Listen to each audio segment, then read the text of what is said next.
une année 2017 qui n'est pas terminée, mais qui est pleine de surprises sur le plan européen. La surprise vient d'Allemagne en ce moment. Franck en parlera mieux que moi. Venant de Paris, je mesure combien aussi l'année 2017 a été pour mon pays une année de surprises, et plutôt de bonnes surprises. Pour essayer d'évoquer la politique européenne de la France telle que je la vois, et avec beaucoup de modestie, comme un observateur, plus que comme un acteur, je dirais qu'avec le président Macron, nous avons désormais retrouvé en France une volonté de s'engager dans la politique européenne comme nous ne l'avions pas eu depuis très longtemps. Pourquoi ? Parce que le président Macron a fait une analyse de la situation politique de notre pays, la France, et de l'Union européenne, qui le conduit à développer une vision qu'il a fait entériner par les électeurs français, et qu'il se sent donc désormais légitime à la porter, à l'exprimer. Et vous avez entendu son discours à Athènes, son discours à la Sorbonne, dans lequel non seulement il livre une vision de la situation européenne, mais aussi des propositions très concrètes. Ça faisait longtemps que de Paris, on n'avait pas entendu sur la scène européenne une vision développée de cette nature. C'est un peu le reproche qu'on fait souvent aux Français d'avoir de grandes visions, mais pour nous, c'est en termes de politique intérieure, c'est obligatoire.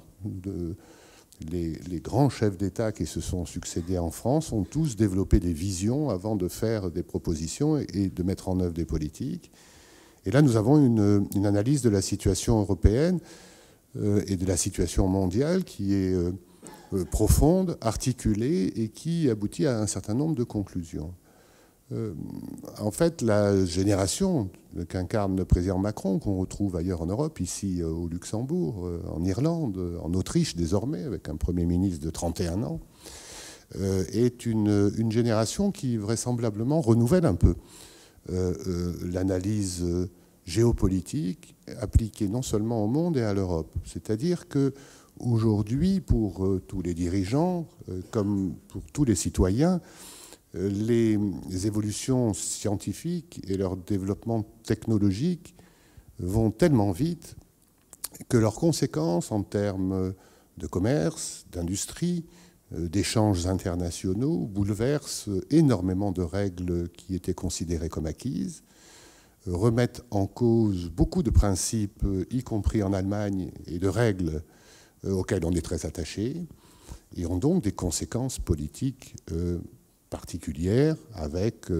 partout, dans toutes les grandes démocraties du monde, même dans certains régimes autocratiques, un populisme qui en fait est une angoisse électorale, angoisse citoyenne à l'égard de tous ces changements du monde. Un monde pourtant plus pacifique que jamais. Mais en fait, si je devais interpréter, vous savez, dans ma courte carrière, j'ai dirigé l'Institut de recherche Sofres, qui faisait des sondages. Et si j'essaie d'analyser un peu les opinions publiques à l'égard de l'Europe, à l'égard de leurs dirigeants, je m'aperçois que finalement, les gens ont une angoisse récurrente, une demande de vision face, bien sûr, aux phénomènes mondiaux, dans un monde où il n'y a jamais eu aussi peu de conflits et où ils ont le sentiment, justifié peut-être, qu'on en prépare, on n'en a jamais préparé autant pour l'avenir. Et donc l'analyse que fait le président français, c'est dans ces bouleversements, si l'Europe veut rester une des 2 ou 3 grandes puissances du monde, elle ne peut pas continuer à procéder comme par le passé, c'est-à-dire bien sûr à s'intégrer. Il faut continuer à faire tout ce qui est en vigueur et approfondir le marché unique, les services financiers, la gouvernance de l'euro, et il fait des propositions sur ce plan-là. Mais il faut vraisemblablement aussi agir d'une manière beaucoup plus, j'allais dire, beaucoup plus défensive. C'est ainsi qu'il a développé ce thème il n'est pas le premier président à le faire, de l'Europe qui protège, qui chez les Européens, y compris chez moi, de temps en temps, nous fait froncer les sourcils, mais c'est parce qu'il veut répondre à ce sentiment des citoyens, et surtout l'Europe qui promeut ses normes, ses règles et ses valeurs. Et c'est la première fois que j'entends un président français dire « Nous ne sommes pas américains, même si les Américains sont nos amis, nous ne voulons pas vivre comme eux, nous ne voulons pas la même économie, et bien sûr, nous ne sommes pas chinois, nous ne voulons pas vivre comme les Chinois. » Et il le dit à ses citoyens, à ses concitoyens pour la première fois. Parce que je crois que l'analyse correspond à la suivante. L'Union européenne est un immense succès. Il a eu le courage de le dire devant les Français qui l'ont ratifié aux 2/3. C'était quelque chose qui n'était pas arrivé dans la vie politique française depuis très longtemps, mais que les observateurs que nous étions attendaient avec impatience. Et l'Europe est un grand succès, mais comme souvent chez les Français, c'est un succès qui est encore insatisfaisant parce qu'inachevé. Et donc finalement, il s'inscrit quand même dans une tradition extrêmement pro-européenne parmi les dirigeants français, dont on peut attendre effectivement des résultats. Alors avec la vigueur et la verve qui est la sienne, que vous connaissez désormais, bien sûr, il met sur la table un certain nombre de propositions dans les 3 domaines, je crois, qui sont assez consensuels en Europe, et qui sont l'économie, la politique, et je dirais les problèmes qui sous-tendent le populisme, avec le problème d'immigration, d'intégration. L'économie, c'est quelles conséquences quelle économie voulons-nous avec cette révolution numérique qui est aussi importante que la révolution de l'imprimerie? Qu'est-ce que ça veut dire en termes d'échanges internationaux? Qu'est-ce que ça veut dire en termes de modèles économiques, social, industriels? Et puis, in fine, je crois, un volet sécurité, puisqu'il y a un environnement international de plus en plus perturbé, avec, y compris désormais, sur le plan interne, des répercussions, le terrorisme et autres. Ces 3 sujets-là me paraissent être les 3 sujets qui sous-tendent les propositions de la politique française actuelle, mais qui me paraissent devoir être relativement consensuels auprès des citoyens, voire des gouvernements de l'Union européenne. Alors sur les méthodes, moi je me suis permis de faire un certain nombre de propositions qu'on retrouve un peu dans les réflexions en France aujourd'hui. Je pense que la manière dont nous avons progressé en Europe, la méthode communautaire à laquelle bien sûr je suis très très attaché, ne suffit plus. Et qu'il faut désormais savoir montrer l'exemple, c'est ce que j'appelle l'intégration par l'exemple, sur des sujets parfois un peu accessoires en apparence, mais qui permettent au train européen de redémarrer de la gare, parce que sinon nous sommes tellement divisés par des fractures nord-sud, est-ouest, que le risque c'est que l'Europe reste un peu figée. Nous avons la chance d'avoir avec Jean-Claude Juncker un digne successeur, Monsieur le Président, à la tête de la Commission, parce que décidément le Luxembourg aura beaucoup apporté à l'Europe, un président de la Commission qui a une vision politique telle que vous l'avez développée lorsque vous y étiez, et une vision beaucoup plus politique que son prédécesseur, et donc qui est assez réceptif à ce que les États membres se réengagent dans la politique européenne. Et c'est là, si je peux me permettre, en m'excusant auprès de Franck d'avoir été un peu long, c'est là où la France et l'Allemagne ont un rôle particulier. On vient d'en avoir un exemple. La France et l'Allemagne, M. Le Drian, ministre de la Défense, Mme von der Leyen, il y a 18 mois, ont proposé que la France et l'Allemagne partagent certains de leurs moyens militaires de manière très modeste, les transports stratégiques, qu'il y ait une base d'avions en commun, tout en exprimant le vœu publiquement qu'une coopération structurée permanente ait lieu et soit mise en place au niveau de l'Union européenne. Eh bien, ça y est, les ministres des Affaires étrangères l'ont entériné. On a démarré à 2. Évidemment, nos partenaires privilégiés ont tout de suite manifesté de l'intérêt, mais d'ores et déjà, 23 États membres veulent faire partie de la coopération structurée permanente en matière de défense européenne, et je pense que nous finirons à 25. 25 sur 27, puisque désormais nous serons 27, ça veut dire que tous les Européens sont prêts à bouger sur le sujet de la sécurité et de la défense. tout ça déclenché par une initiative à deux. Et je pense que sur un certain nombre de domaines, immigration, sécurité, défense, peut-être sur d'autres sujets, on pourra en parler, il est du devoir de la France et de l'Allemagne d'arriver à trouver des sujets qui permettent de déclencher le départ d'un nouveau train européen.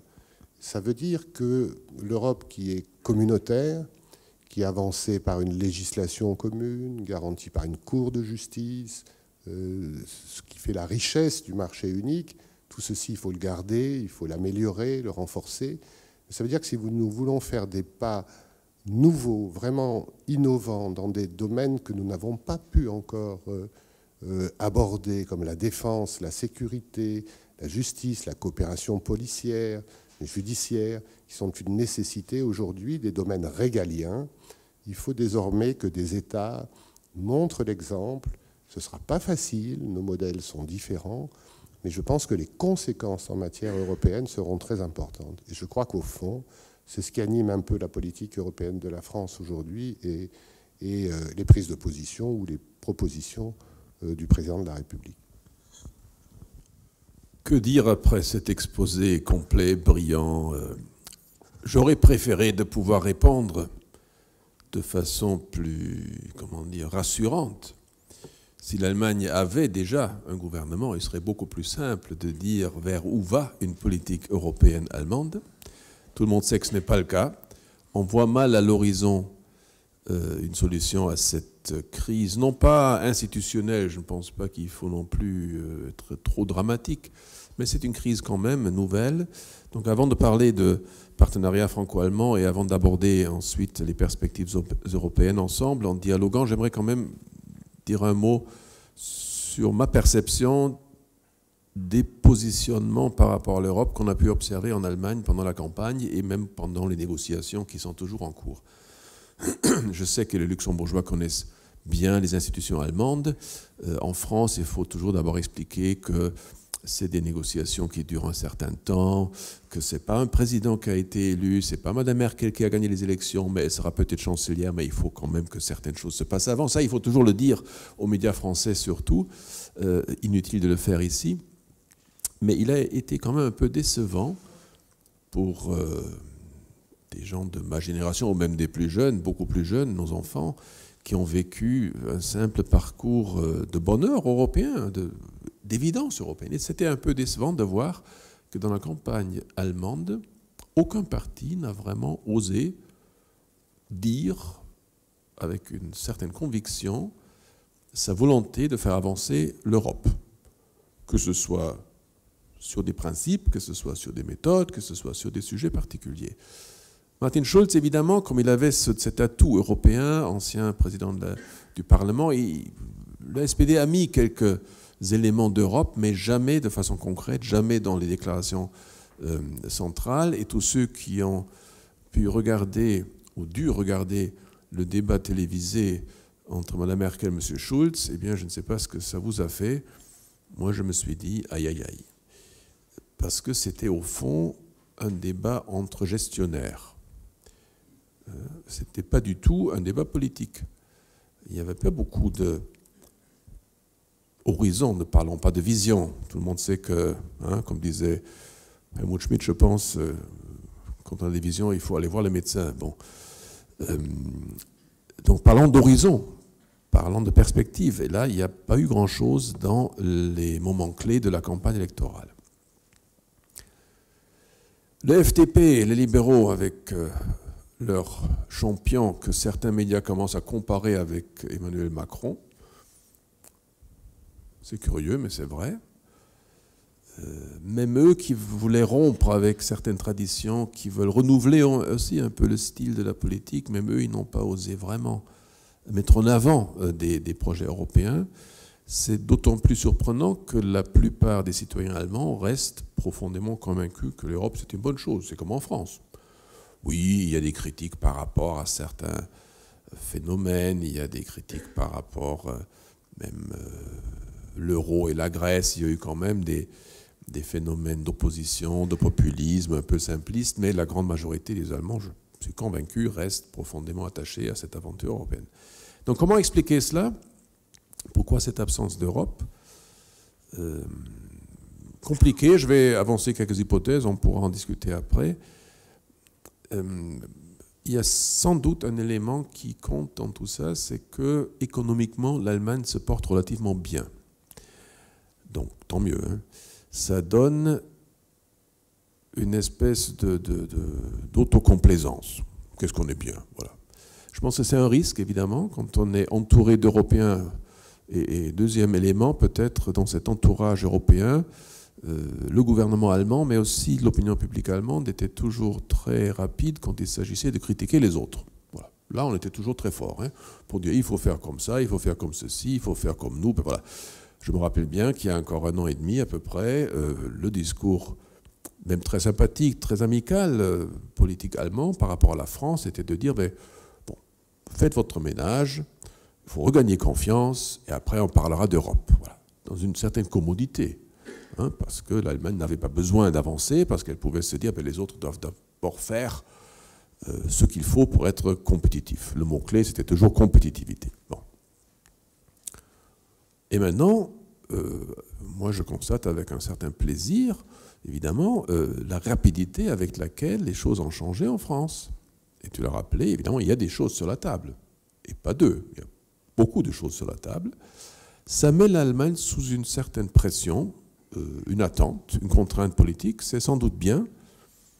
Et j'aurais bien aimé, je le répète une deuxième fois, vous dire ce soir quelles sont les idées qui circulent dans les différents partis ou groupements politiques. Eh bien, je ne pense pas que ce soit le moment. Il faut simplement attendre. Ce qui n'est pas bien, vu aussi le phénomène Macron dans son enthousiasme qu'il a généré un peu partout en Europe. S'il n'y a pas d'avancée réelle, évidemment, il y aura une déception aussi grande que l'enthousiasme a pu l'être au début. Donc il faut, je pense, souhaiter, pour tous les Européens convaincus, que l'Allemagne trouve un gouvernement qui puisse s'exprimer, peut-être pas avec la même verve, le même enthousiasme que peut susciter un orateur comme Emmanuel Macron, mais quand même, il faut absolument répondre à ces propositions. N'oublions pas non plus qu'au printemps, c'est l'Italie qui va voter. Dans le 3e grand pays de la zone euro, eh bien, on ne sait pas du tout ce qui va sortir de ça. On ne sait pas du tout si ce sera une campagne anti-européenne, anti-Merkel, anti-Allemagne. On ne sait pas du tout. Tout est possible encore en Italie. Donc tout ça crée un phénomène d'attente. La France seule, actuellement, a pris de l'avance, pour ainsi dire, tant mieux. Mais je pense aller tout seul, évidemment, ce sera beaucoup plus difficile. Donc, en résumé, si vous me demandez quelle est la position des différents groupements politiques allemands par rapport à l'Europe, je pense qu'il y a une certaine paresse qui vient d'une autocomplaisance. Ben, on va bien, pourquoi on devrait... Voilà. On a résolu les crises, on a sauvé la Grèce, l'euro existe, les taux sont historiquement bas, tout va bien, l'export marche, l'industrie va s'adapter, même le problème du diesel, on va s'en sortir, je ne sais pas comment, mais on va le faire. Voilà. Bon. Avec une certaine hypocrisie, parce qu'évidemment, quand vous voyez le problème du charbon, on en a parlé avant, c'est un immense problème. C'est parfaitement hypocrite d'être les apôtres du changement climatique vers le bien et maintenir une production de charbon qui est vraiment incroyable quand même.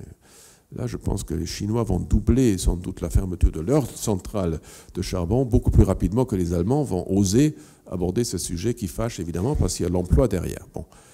Donc c'est pas glorieux, franchement, je vous dis, en tant que citoyen allemand qui est globalement très content de son pays, qui aime bien vivre dans son pays, mais qui observe quand même aussi les autres pays européens autour, nos voisins, qu'ils soient petits, grands. Et je pense que ce soit le Luxembourg, que ce soit la Belgique, que ce soit les Pays-Bas qui sont autour de nous, et bien regarde quand même aussi ce que font les grands, parce que automatiquement ça concerne tout ce bassin de vie qui est un peu quand même le cœur de l'Europe. Donc voilà le premier constat un peu sceptique par rapport à ce qui se passe en Allemagne. Après on pourra aborder, mais peut-être je te laisse faire l'entrée dans ce sujet. Que faudrait-il au fond faire entre Français et Allemands pour avancer?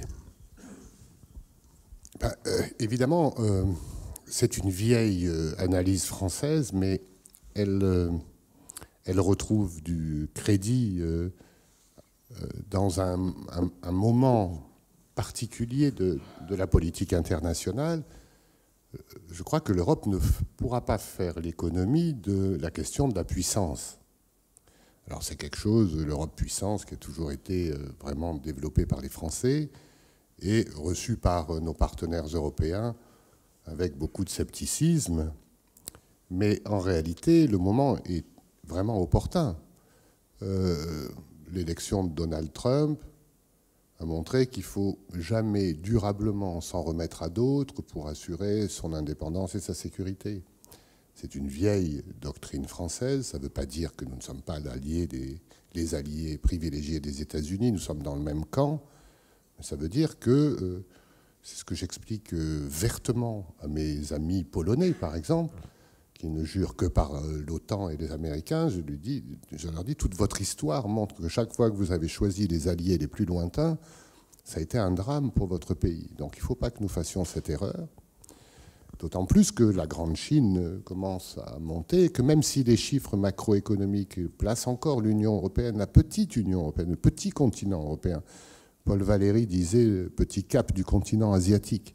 Nous sommes un tout petit continent, nous affichons de manière cumulée le premier PIB de la planète, nous sommes toujours, grâce à l'Allemagne, notamment la première puissance commerciale du monde, malgré la crise des dettes publiques, et nous restons le premier marché du monde.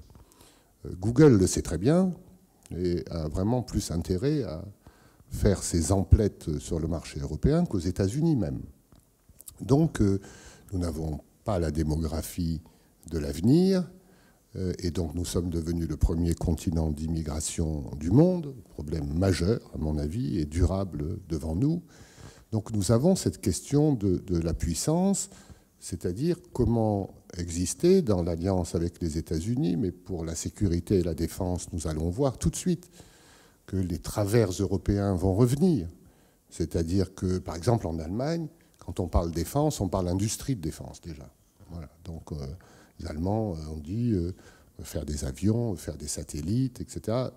Quand on parle défense, en France, on parle équiper des troupes qui vont aller en Afrique ou combattre les terroristes. Quand on parle défense en Pologne, on parle États-Unis. Bon. Donc là, il y a vraiment un effort considérable à faire, notamment entre la France et l'Allemagne. Nous sommes vraiment différents. Nos constitutions sont différentes, notre droit est constitution et notre histoire est différente. Et donc, il faut trouver des complémentarités. J'essaie d'expliquer ça en France, c'est très difficile souvent. Il faut expliquer aux militaires français que ça ne sert à rien de demander aux Allemands de refaire la guerre. Voilà. Les Allemands ne veulent pas, leur constitution leur interdit. En revanche, les Allemands ont montré qu'ils étaient prêts à prendre en compte ces besoins sécuritaires et de défense à leur manière, avec leurs contraintes. C'est très difficile. Et c'est pour ça que ça passe vraiment, l'Europe de la défense. Moi, je pense plutôt la défense de l'Europe, les progrès de la défense de l'Europe, ça passe par un dialogue privilégié, où vraiment on se dit tout et on essaie de faire quelque chose dans un véritable esprit européen. Parce que quand je mets en avant, encore une fois, le couple franco-allemand, c'est l'ambassadeur des Pays-Bas, etc., il va de soi que tout ceci doit se faire dans une démarche européenne et ouverte. Ce n'est pas quelque chose qui, bien sûr, doit être refermé. C'est parce que je pense que le nœud du sujet est là. En matière d'immigration et d'accueil des réfugiés, c'est aussi le cas. Et en matière de conception économique, là aussi, il faut peut-être que l'Europe prenne en compte la situation du continent après la crise des dettes publiques. Nous l'avons surmontée, l'euro a montré sa pérennité, nous avons montré une solidarité, mais le moins qu'on puisse dire, si on veut être honnête, c'est que quand même, on aurait pu faire mieux. On aurait pu faire mieux, moins cher, et avec moins de dégâts sociaux. Si vous regardez le sud de l'Europe, alors je sais bien qu'ils ne respectent pas les règles, mais enfin les règles aussi, elles sont faites pour évoluer. Et quand on voit combien le secteur public et privé chinois est endetté, combien le secteur privé et public américain est endetté, On se dit que l'ordolibéralisme à l'allemande, c'est très bien pour un petit continent qui n'est pas la première puissance militaire du monde, qui n'est pas la première monnaie du monde, mais que ce n'est pas l'alpha et l'oméga. Et ça, c'est un dialogue aussi qu'on va avoir au sein de l'Union européenne. M. Macron, je crois, le mettra sur la table après avoir mis son pays en ordre. Et c'est ça la nouveauté. Mais quand j'essaie d'expliquer à mes compatriotes français la différence entre un Français et un Allemand, j'aime les Allemands, je parle allemand, j'aime l'Allemagne, hein, sachez-le, je leur dis, bon ben voilà, les Allemands, ils veulent des règles et le droit, pour eux, c'est très important parce que toute leur histoire montre qu'il le faut. Et même quand les règles sont dépassées, elles sont bien. Et les Français, quand ils voient une règle, ils veulent tout de suite l'imaginer une règle meilleure. Voilà la différence entre un Français et un Allemand. Je crois qu'il faut avoir ce type de débat au sein de l'Union européenne, de manière la plus large possible, avec les partenaires qui veulent, sur la base du volontariat, pour essayer d'être plus mobile, plus réceptif au changement du monde. Ça change tous les jours. Les données économiques, scientifiques, technologiques font vieillir les règles les plus acceptées dans tous les domaines, et nous devons être plus mobiles et moins immobiles. Voilà. Et donc, sur le plan de la relation franco-allemande, c'est à mon avis le prochain débat. Les discussions franco-allemandes, quand on en est un peu spécialiste, on sait toujours que derrière les rideaux, elles ne sont pas faciles. Mais ce qui est intéressant, c'est que la volonté existe d'avoir une position commune qui soit acceptable par nos autres partenaires européens. J'aimerais juste rebondir pour répondre après aux différents volets politiques que tu as soulevés. Cette histoire des règles, c'est vrai, c'est surtout vrai pour le discours public allemand. Il y a toujours les règles. La Cour constitutionnelle a sa puissance aussi par cette foi presque religieuse dans la règle dictée par la loi. Il faut aussi dire qu'évidemment, historiquement, il y a eu des perversions de ça. Quand on voit les juges pendant la période nazie qui disaient ben voilà, moi j'ai appliqué la loi, hein, voilà, moi j'ai rien fait de mauvais, ça c'est la perversion évidemment. Pour rassurer tous ceux qui sont plutôt dans un esprit un peu, je dirais presque latin, de contournement de règles, je peux te rassurer que l'Allemagne n'est plus l'Allemagne. Donc là aussi, on a appris évidemment d'être beaucoup plus pragmatique quand il s'agissait d'appliquer les règles comme il fallait pour les adapter à la réalité qui n'est pas celle qu'elle était hier. Donc je pense aussi à un certain pragmatisme dans l'application des règles. Alors sur les grands sujets, commençons par la défense. C'est un vieux débat quand même. Il se trouve que j'ai publié un livre il y a 2 semaines avec une quarantaine de discours qui ont été tenus à Ludwigsburg sur l'Europe depuis 1949 jusqu'en 2017. J'ai amené quelques exemplaires, si ça intéresse quelques-uns parmi vous, vous pouvez jeter un coup d'œil. Alors qu'est-ce qu'on apprend quand on lit ces textes? C'est quand même 70 ans. Hein. Eh bien, il y a des continuités incroyables. Il y a d'un côté une évidence, et c'est assez rassurant pour les autres partenaires européens, je pense, il y a une évidence que le partenariat franco-allemand est indispensable, mais n'est jamais quelque chose qui veut exclure l'Europe. Je pense que ça, c'est vraiment une continuité très forte, et tout le monde était d'accord là-dessus. Il y a un deuxième élément, et là je reviens sur la défense, c'est quand même l'idée que l'Europe n'est ni l'Asie. À l'époque, on parlait de Russie plutôt, de communisme à la russe, au début. Après, c'est devenu un peu l'Asie globalement. Et on n'est pas non plus simplement des Américains. Donc je pense que cet esprit-là existait depuis très longtemps. André Siegfried, le grand géographe, qui était venu en 1957, je pense, il le disait dans son discours que très clairement, il fallait que l'Europe prenne conscience de cette réalité et fasse le nécessaire. Bon. En 1954, on n'était pas loin, avec les premières tentatives de vraiment créer une défense commune. L'Allemagne était toujours un peu hésitante dans la commodité. Une fois de plus, les Américains sont là, nous on ne va pas être les méchants parce qu'on a été tellement méchants qu'on ne veut plus l'être, tu l'as dit. C'était une excuse aussi, évidemment, pour ne pas faire ce qu'il faudrait peut-être aujourd'hui faire beaucoup plus. D'un autre côté, j'ai l'impression, et quand toi aussi je pense que tu as fait des cours parfois à l'école militaire, là il y a des classes mixtes franco-allemandes de haut gradé militaires, et quand on parle avec ces gens-là, il n'y a pas de problème, hein. Ils sont prêts, au fond, en tant que professionnels militaires, de dire, ben voilà, on met ensemble nos moyens, que ce soit les avions, que ce soit la marine, que ce soit d'autres moyens de transport, tu l'as mentionné. Je pense là vraiment il y a un potentiel énorme, et même l'opinion publique allemande, qui était toujours un peu hésitante sur ce sujet, depuis que Ursula von der Leyen, Steinmeier, et même Gauck, quand il était encore président de la République fédérale, ils ont fait des discours en disant il faut assumer le rôle qu'a l'Allemagne aujourd'hui, il faut assumer son pouvoir économique qui implique une responsabilité politique et du coup de sécurité. Je pense que là, c'est quand même mûr pour vraiment vendre au public allemand aussi une certaine, même augmentation des dépenses en défense. Je pense que ça va venir, c'est dans le budget pour 2018. Bon, il faudra renégocier parce qu'il n'y a pas encore de gouvernement. Je pense que là, c'est vraiment un volet intéressant où même l'opinion publique allemande suivra. Il n'y a pas un parti, sauf Die Linke peut-être, qui est complètement contre cette approche-là, de plus de responsabilité.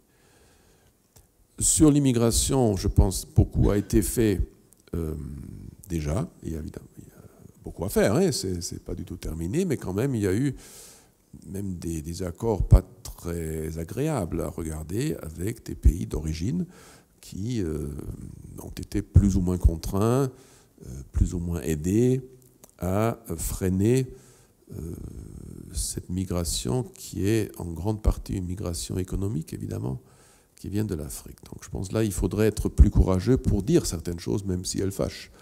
On ne pourra pas créer le monde parfait tout de suite, hein, pas du tout possible.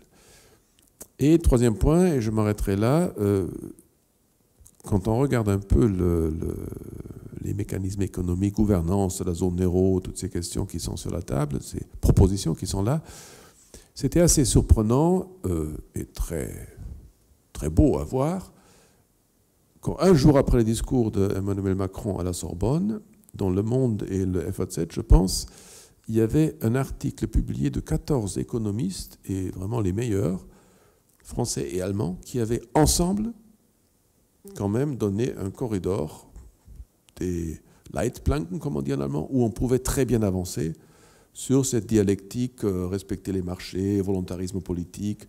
Voilà. Donc je pense que c'est vrai qu'il y a des traditions différentes, mais entre économistes, au moins, il y avait aussi des gens comme Faust, comme Feld, qui sont les dogmatiques plutôt, hein, de la doxa allemande, hein.